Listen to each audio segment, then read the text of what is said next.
जय हिंद दोस्तों। क्या अमेरिका सिर्फ इसलिए परेशान है कि ईरान परमाणु बम बना सकता है या इसके पीछे असली वजह कुछ और भी है? आज हम बात करेंगे उस सच्चाई की जो अक्सर खबरों के हेडलाइन में दब जाती है। अमेरिका साफ कहता है कि ईरान को परमाणु बम बनाने नहीं दिया जाएगा, लेकिन असली चिंता एटम बम नहीं। अमेरिका की असली चिंता यह है कि ईरान बहुत तेजी से पूरा सैन्य पावर मॉडल तैयार कर रहा है। ईरान आज ballistic missile, cruise missile, hypersonic technology की ओर तेजी से आगे बढ़ रहा है। इन मिसाइल की रेंज इतना है कि इजराइल, सऊदी अरबिया और मिडिल ईस्ट में मौजूद अमेरिकी बेस सीधे निशाने पर है। यानी ईरान बिना परमाणु बम के भी भारी नुकसान पहुंचा सकता है और मिसाइल का रेंज धीरे धीरे बढ़ाकर अमेरिकी धरती तक पहुंच भी बना सकता है। ईरान की सबसे बड़ी ताकत इसकी ड्रोन टेक्नोलॉजी है, जो सस्ते और लंबी दूरी तक मार करने वाला है।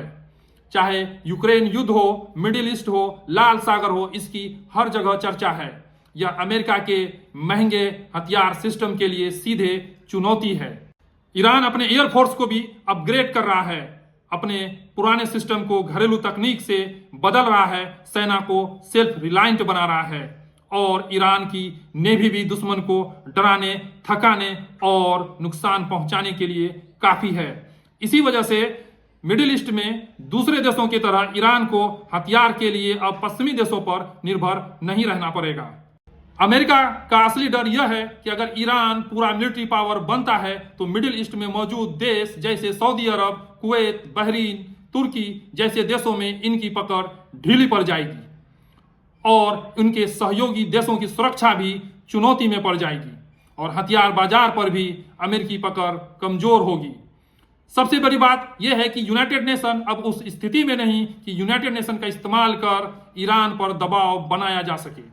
ईरान को तो छोड़िए, अमेरिका ये नहीं चाहता है कि दुनिया का अब कोई भी देश मिलिट्री पावर बन सके। एक समय में इंडिया पर भी अमेरिका ने परमाणु बम बनाने पर रोक लगा दी थी। जब इंडिया ने 1998 में घोषणा की परमाणु शक्ति होने की, तो अमेरिका ने आर्थिक प्रतिबंध लगाया, सैन्य सहयोग रोक दिया, वर्ल्ड बैंक में दबाव बनाया, पर धीरे धीरे इसे अमेरिका ने स्वीकार कर लिया। दुनिया का कोई भी देश अपने एजुकेशन और साइंस का इस्तेमाल करने के लिए स्वतंत्र है, न कि सिर्फ अमेरिका। जिसे चाहे पकड़ लिए, जिस पर चाहे युद्ध थोप दिए और जो पसंद न आए उसकी सरकारें गिरा दी। आप क्या सोचते हैं इस पर कि ईरान को और मजबूत होनी चाहिए या दुनिया इससे और अस्थिर होगी? अपनी राय जरूर दें। यूट्यूब पर हैं तो सब्सक्राइब करें, फेसबुक पर हैं तो फॉलो जरूर करें। जय हिंद।